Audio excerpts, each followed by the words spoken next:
接近3000瓦的太阳能发电功率，兄弟们，这车太狠了！奇星的软身顶降下来2.4米啊，通过率非常高。20年的车20万0 8千，不仅有身顶，还有后拖展，上面是2775瓦的太阳能发电板。哦，这个车太狠了！这个贯通式的大行李箱，户外的厨房，户外电视机。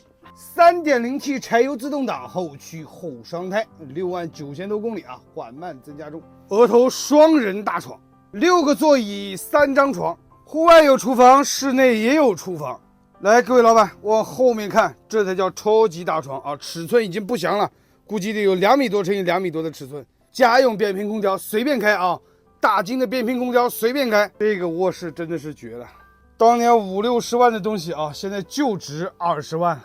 是个房车就必须拥有洗手间，虽然它是一台深顶房车啊，自己看也有洗手间，10度电，200多升的水箱，还带一个反渗透的饮水指引器，冰箱、采暖、空调、热水啊，方方面面全部到位。